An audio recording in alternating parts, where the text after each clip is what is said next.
सतनाम श्री वाहेगुरु जी। एक गांव में एक फकीर रहते थे। गांव वालों का फकीर पर बहुत विश्वास था। वह सारा काम फकीर से पूछकर करते। वह फकीर भी गांव वालों की बहुत मदद करता।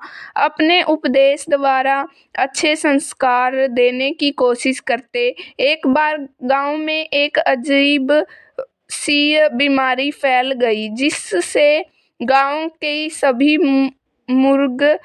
मुर्गियां मर गए।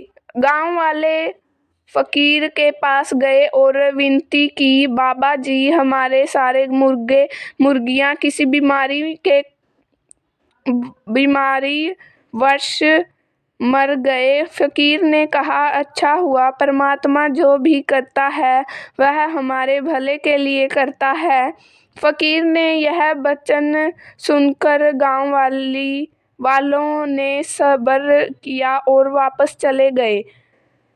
कुछ दिनों बाद गांव में फिर से एक बीमारी फैल गई जिसके कारण गांव के सभी कुत्ते मर गए। गांव वाले इस बात से बहुत परेशान हुए। फिर वह इकट्ठे हो कर फकीर के पास गए और अपनी समस्या बताई कि हमारे गांव के सभी कुत्ते बीमारी के कारण मर गए। इस बारे में फकीर ने वही कहा, परमात्मा जो भी करता है वह हमारे भले के लिए करता है। यह वचन सुनकर गांव वाले फकीर फिर वापस चले गए। उन दिनों आग जलाना बहुत मुश्किल था, इसलिए लोग आग को बुझने नहीं देते था। कुछ जलती लकड़ियों को राख से ढक कर आग को अगली बार के लिए संभाल के रखते थे। कुछ दिनों बाद बहुत जोर से आंधी चली और बारिश भी हुई जिसके कारण गांव वालों की आग भी बुझ गई। किसी के घर में भी आग न रह गई। गांव वाले बहुत परेशान हुए और फिर से अपनी परेशानी फरियाद लेकर फकीर के पास गए। उन्होंने कहा, बाबा जी, अब के हमारे घर में आग भी नहीं रह रही जिससे हम खाना बना सकें, तो हमारी प्रार्थना कब पूरी होगी? कबूल करो और हमें सहायता करो। फकीर ने फिर से अपने वचन दोहराए, परमात्मा जो भी करता है भले के लिए करता है।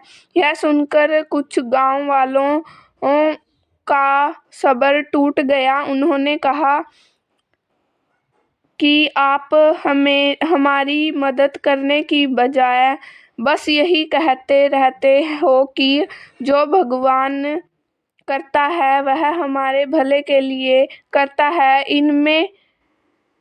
इसमें हमारा क्या भला? हमारा अब आग बुझ गई, अब हम खाना कैसे बनाएंगे? फकीर मुस्कुराए और कहा, परमात्मा में विश्वास रखो और एक दिन रुक जाओ, आपको सब पता चल जाएगा। गांव वाले दुखी हृदय के साथ वापस चले गए। जब एक दिन गुजरा तो उस ही रात आसपास गांव में डाकुओं ने हमला कर दिया। सभी गांव में लूट मचाई, घरों को आग लगा दी और सारा सामान लूट कर अपने साथ ले गए। जब उनके गांव के सामने लुटेरे आए तो लुटेरों ने देखा कि इस गांव में से किसी भी जानवर की आवाज नहीं आ रही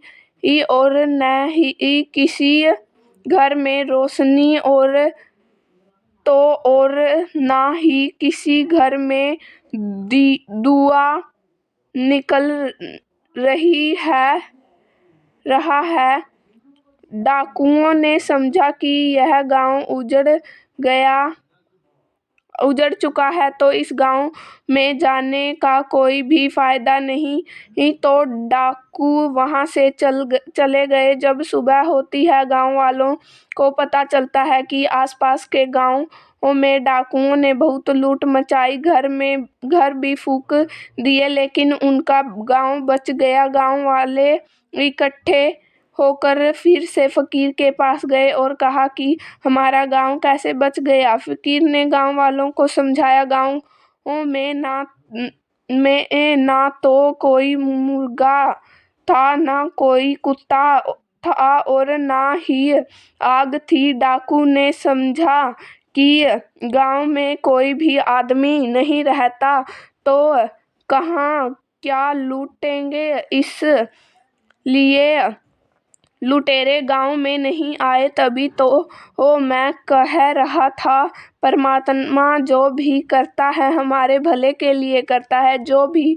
परमात्मा में विश्वास रखता है, परमात्मा उसी की मदद जरूर करता है। सतनाम श्री वाहिगुरु जी, सतनाम श्री वाहिगुरु जी, सतनाम श्री वाहिगुरु जी, सतनाम श्री वाहिगुरु जी, सतनाम श्री वाहिगुरु जी, सतनाम श्री वाहिगुरु जी। वाहिगुरु जी का खालसा, वाहिगुरु जी की फतेह। जो बोले सो निहाल। सत श्री अकाल।